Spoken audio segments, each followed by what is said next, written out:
Ryan Reynolds here from Mint Mobile with a message for everyone paying big wireless way too much. Please, for the love of everything good in this world, stop. With Mint, you can get premium wireless for just $15 a month. Of course, if you enjoy overpaying, no judgments, but that's weird. Okay, one judgment. Anyway, give it a try at mintmobile.com/switch. Upfront payment of $45 for 3-month plan, equivalent to $15 per month required. Intro rate first 3 months only, then full price plan options available. Taxes and fees extra. See full terms at mintmobile.com. Hey folks, it's Matt Zachary, and welcome to Vax On, a weekly segment of my podcast Adaptations right here on the Off Script Network. Hey, I'm Allura Nanos. I'm a lawyer, a journalist, a mom of a teenage narcoleptic, and a professional big mouth. Lou and I go back 30 years as best friends, and we're here to have fun and bring you a layperson's guide to what the hell just happened this week in healthcare as America gets its Vax on and shows COVID the door. We're here together to learn, complain, and include you in the conversation. So join us on Twitter at VaxOnPod and share your stories and grievances using the hashtag VaxOn. All right, Matt, let's get at it. Mics are on. Anything you say can and will be used against you in a court of law. You have the right to an attorney. Yeah, I don't really have the right to remain silent. I have the right, but it's not advisable since we're making a podcast. You have the right to wear a mask. You can choose not to and claim freedom. My fantasy football team is called Anti-Helmet 1776. Concussion what? All that said. Where's Allura? I don't know. She's in fucking Mexico. Okay. I mean, I approve. She's in Vaxico. She is in Mexico. We talked about them pulling off what the Chinese did in Disneyland. They cordoned off 30,000 people. Yes. They pulled the Hunger Games or a Squid Game in Disneyland in China. They're going to do that in wherever she is, Cabo or something. Where is she in Mexico? She's going to have to tell us next week. That's true. Good for her. Hello, Andrew. Hello, Matt. Stepping in for Allura. I'm going to be Allura today. I'm going to do my very best. You look fine. Let's see if I can do a good Allura. Let's get at it. Close. Let's get at it. That's not her at all. She is not a basso. She is an alto. Well, I have my check-in and you have your check-in. We both got boosted. We did. And you won the boosting game because you were fine. And I spent 41 hours under a blanket. And I lost 8 pounds.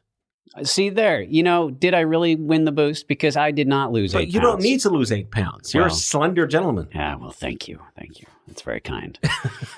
But I did not have any additional benefits beyond the enhanced robustness of my body's ability to despikify the coronavirus. Well, don't make me infertile.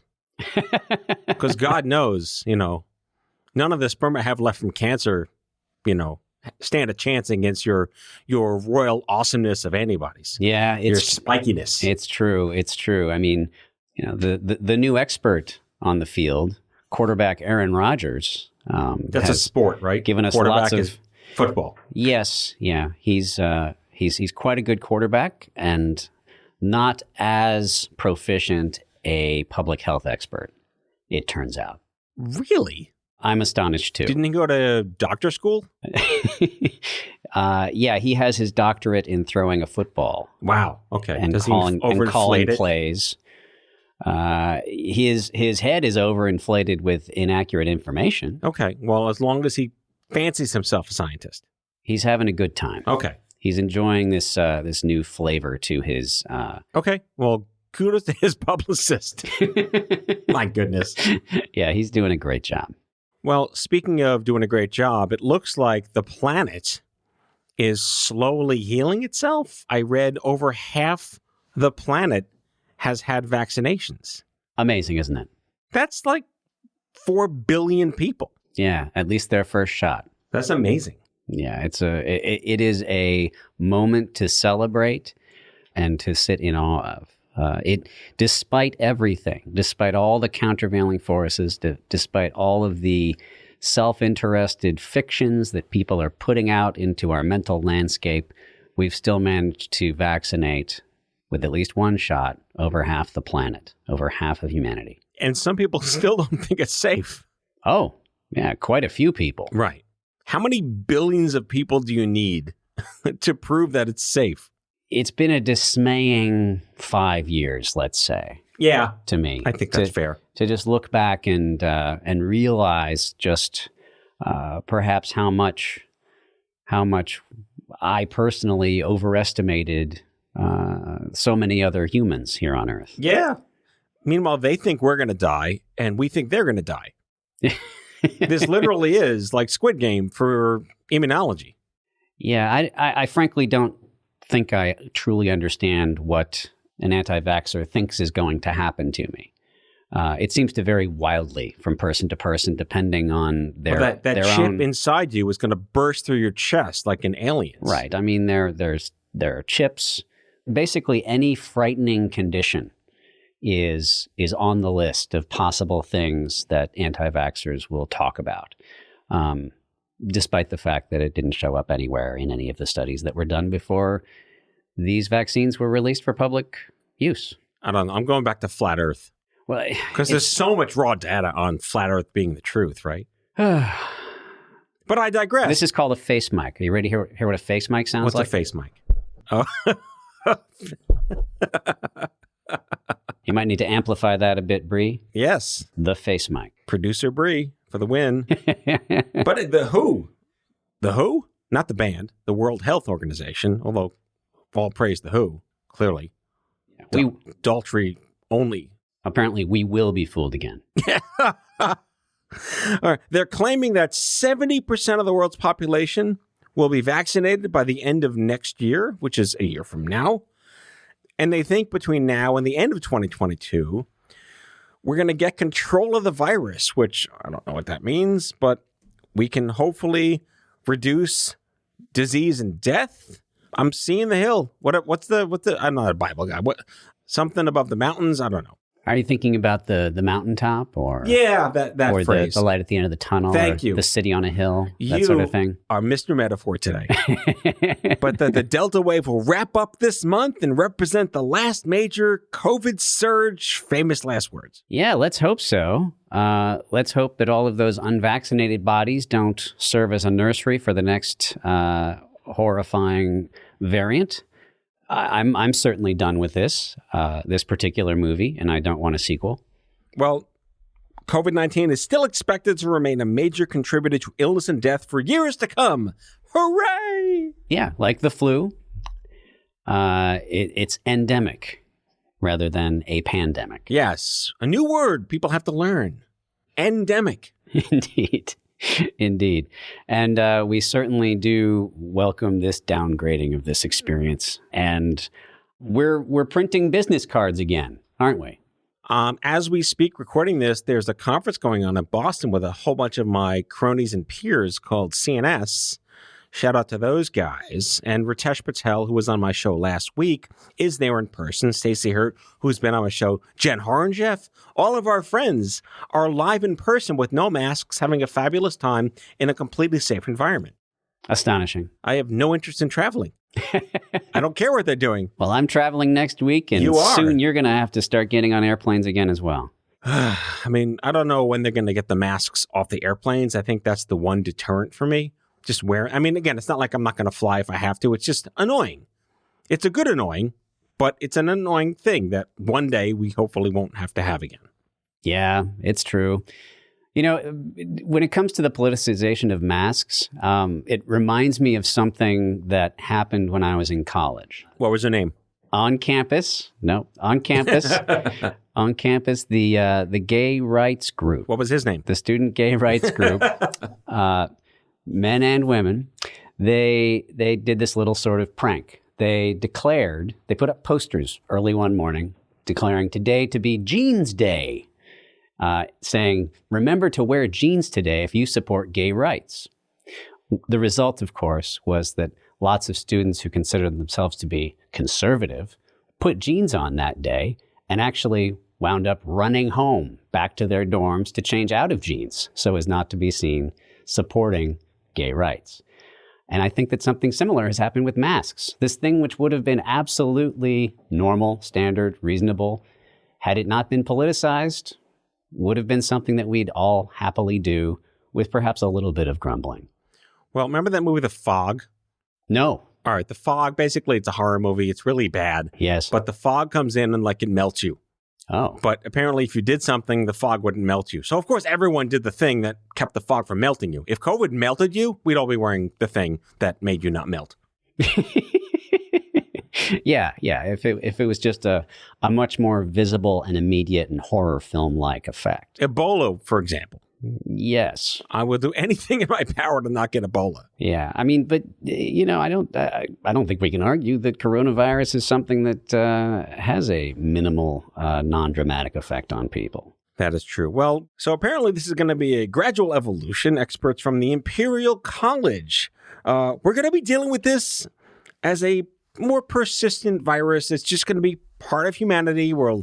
Another layer of icing on the cake, which is not the best metaphor per se, but it does lead us to how this is going to be less horrible, which leads us to our part that I can't sing but do anyway, Sir Moment. With Sermo, 1.3 million doctors that we poll on your behalf, listeners, and this goes back to the new pill. No, not that kind of pill. The COVID pill. Andrew, what you got? So here's what we've got. There is a cheap antidepressant that has proven to reduce the need for hospitalization among high-risk adults with COVID-19. This drug, fluvoxamine, Gesundheit. thank you, would cost $4 for a course of COVID-19 treatment. By comparison, these antibody 4 treatments cost about $2,000, and Merck's experimental antiviral pill for COVID-19 is about $700 per course. So basically, what we asked Sermo to ask their doctors are questions like, were you previously aware of the drug? 60% said yes, which is surprising to me. I didn't. It's an antidepressant, a low-dose antidepressant. And were you familiar with it? No. Okay, very interesting. 79% of the doctors polled said that they have patients who are high-risk COVID-19 patients. And 90% said they'd be willing to prescribe an existing medication such as fluvoxamine. And finally, 93% agree that in time, multiple treatments will be used to treat COVID-19. Well, all right. So benefits here. A, try not to die from COVID even more and be a little happier at the same time. Exactly. We call those non-adverse events. Indeed. Yeah, it's fantastic when we realize that there's another positive use for an existing drug. I can just see the commercial now. Are you sad? Are you lonely? Try fluvoxamine, the old drug you never heard of that's made a resurgence when you get COVID and are still kind of sad. Side effects may include not dying and being happier. And Wheatfield. All right. On that note, it's time for commercials. Stay tuned for a word from our sponsor.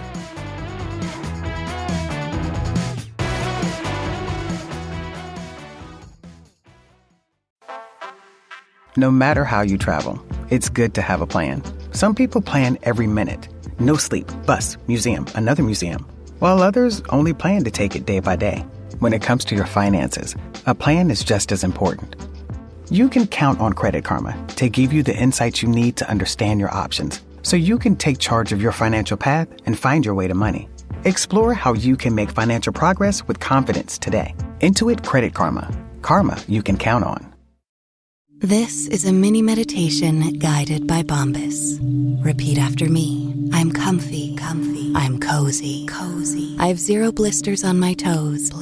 And that's because I wear Bombas, the softest socks, underwear, and t-shirts that give back. One purchased equals one donated. Now go to bombas.com/Wondery and use code Wondery for 20% off your first purchase. That's BOMBAS.com/Wondery and use code Wondery at checkout.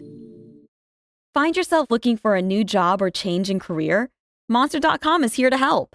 We are not only here to bring you job postings, but also AI interview prep and salary tools, expert career advice, and top-notch resume services. We've got everything you need to land your perfect job fit. Discover the magic of finding the ideal job with Monster.com. Your future starts now. Visit Monster.com today. Your next job opportunity is just a click away. And we're back. We are? We are. I feel like I'm back. I'm still kind of here. Yeah, I am like maybe almost 24 hours past my 41-hour break from my COVID vaccine. So I'm maybe 90%. Yeah, well, we'll do some meditation over in the conference room soon after this conversation, or this show. Agreed. And we'll make sure that you are 100% present. Okay. So, speaking of being present, is there about to be a whole lot more people present in the United States? I see what you did there. Boom. Christmas is coming up, and there'll be presents. It's true. We could riff on that word until the cows come home. What? What am I talking about? So basically, one thing I noticed recently, we're in the financial district. Our studio's in the financial district of Manhattan, close to the South Street Seaport, not far away from a ferry terminal, not far away from One World Trade Center. And one of the storefronts downstairs recently opened up. The weed store? Not talking about the weed store, not talking about the pizza shop, not talking about P.F. Chang's. I am talking about the New York gift and souvenir store. Oh, with the 1,000 Statue of Liberty things? Bobbleheads, I Love New York shirts, etc. The tourists are back. Opened up about 2 weeks ago in anticipation of the announcement we're about to talk about, which is that the U.S. is now letting vaccinated international travelers back in to our country to clog our sidewalks and fill our coffers with frivolous revenue. And bring tons of iPhone and Androids of just people staring at things and doing Instagram. Yes. It's time for the selfie sticks to come back to New York City. Oh my goodness. Maybe that was a kind of a benefit. If you have to pick something, the end of selfie sticks for 22 months. Yeah. I was listening to the radio this morning, and the what? The radio. I've heard about that. And they were talking to the head of the American Museum of Natural History, and she was looking forward to the return of all of these tourists. This, of course, made me think, I better get to all of the museums in New York City before as soon as possible. Limited time offer. We're being reinvaded. Oh, my goodness. Well, I mean, it's a good problem to have because this goes back to how everyone and their mother were like, New York is dead. Manhattan's dead. It's never going to come back ever. And meanwhile, it bounced back. All the wood boards up on Fifth Avenue are gone. The stores are back. The streets are crowded enough without the tourists showing up. And you know what? I think we did all right. Yeah, each one of these stories, each one of these fictions, each one of these things that one really oughtn't to believe, but which one believes anyway, such as the notion that New York is going to die, it's got to be informed somehow by a desire for that thing to be true. And that's a mystery to me. What makes a person adopt a position that's against New York? I mean, at least flee the place because of rent costs. Don't flee the place because of apocalypse. Yeah, exactly. This is a beating heart of civilization, and it's a beautiful place, full of people from every background coexisting to the extent that they can. It is not dead. It is the opposite. So I notice here in the news update that unvaccinated Americans and children under the age of 18 are exempt from the requirement, but must take a test within 1 day of travel. Yes, the bar is set lower for Americans. Because reasons. Yes, it's true. Well, they are citizens after all, so they need to be allowed to come back. So we're allowed to go abroad to a country that accepts us, regardless of our vaccination status, unless that country mandates it on their side. But coming back to the U.S., we don't need to have vaccination status. That just seems, I guess we can't not let American citizens back on American soil. Right. But at least give them the minimally viable opportunity to prove they're not a harmful threat. Yeah, I guess that they need to take a test once they're back within 1 day. Right. So that's how they cover off there.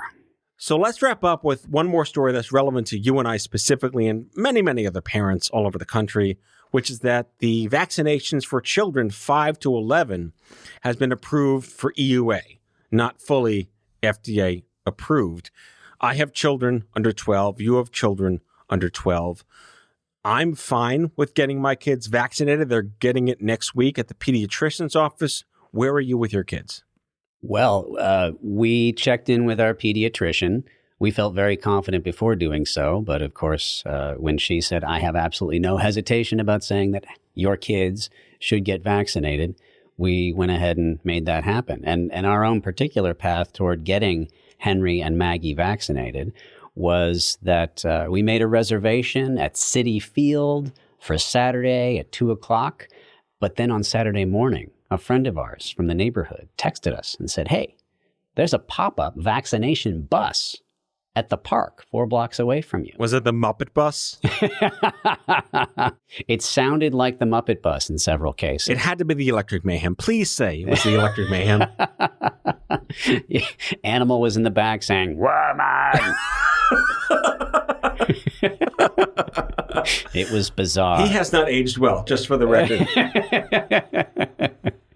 Yes. So it was a walk-up situation. So these pop-up sites throughout the city, very Googleable if you're in New York City. There are these pop-up locations. There are walk-up situations. We talked to a woman with an iPad who got the kids registered, and then we got on the bus. There were 3 nurses on the bus, and they took care of administering the vaccinations. Both kids were very cool about it, and they got a lollipop, and they got stickers, and I have to say that my kids as well were spared any side effects. Well, good for you. I do hope my children are spared the side effects that I had. Either way, we're talking about... good problems to have. Good problems to have, exactly. So my wife observed on Facebook, something I have not used in 7 years, and I'm very happy to have not be using Facebook in that time, that the minute one of her friends put on Facebook that she had her kids vaccinated, 5 friends deleted her. And I think this just speaks to the further polarization of, do we even want to tell the planet that our kids got vaccinated? Not that I care about idiots that want to unfriend me or delete me because they disagree with me, but I don't care at this point. But what's the point of even announcing this? Just live your life and do it as if it were the 80s. Yeah, we're absolutely overthinking this. Yes. This is... I think that the best starting point is to think about the way that you react to the danger of COVID-19 in the same way that you react to the danger of malaria or polio or any of the other endemics for which you routinely get vaccinated. Yeah. And if you're thinking about this in some sort of separate category simply because there are tons of media cycles being blown on it, then you ought to rethink your approach to thinking about COVID-19. I mean, I'd like to believe our listenership, and we love our listenership, is kind of on our side here. And we're all nodding our heads while hearing us say these things. And if you happen to be in a conversation with people who have a opposing view, don't confront them. Have a conversation with them. Absolutely right. Absolutely right. In the outro to our show, you'll hear the phone number you can call to leave a message for us with your own thoughts on this. We're very interested in hearing from you. Yeah. So with that said, before we go, we want to announce right here today the launch of a brand new series here at Offscript Health called The Big Screen, a 3-part limited series about the history of cancer screenings, how COVID kind of fucked everything up, and what we can expect over the next decade of quote-unquote progress in medicine, making sure that everyone has the opportunity to hopefully not die from cancer. And you can check that out at thebigscreenpodcast.com. That's thebigscreenpodcast.com, or just search The Big Screen wherever you listen to your podcasts. In listening to these episodes, I actually wound up signing up for cancer screenings myself, having learned which screenings I should be signing up for. And I think that you should do the same thing. Hello, Andrew's colon. Film at 11. Looking good there, buddy. So make sure you turn off your TV before 11. All right. With that said, this concludes this episode, this allureless but Andrewful episode of Vax On. Thanks, Matt. All right. Have a good week, everyone. Bye now. That's all for now. If you like Vax On, be sure to subscribe, leave a review on Apple Podcasts, follow us on social, and tell all your friends to listen. Tell us your shit show of a healthcare story by leaving a message for us at 855-AUDIO-66, and we might just use it in a future show. Vax On is a product of Offscript Health. We are a healthcare engagement company built for patients and caregivers by patients and caregivers. Our executive producers are Matthew Zachary and Andrew MacDowell. Our senior producer is Brianna Seeley. Our hosts are Matthew Zachary and Allura Nanos. It is recorded, mixed, and edited by Brianna Seeley. For advertising and media inquiries, email media@offscript.com. That's media@offscript.com. For more information, visit offscript.com.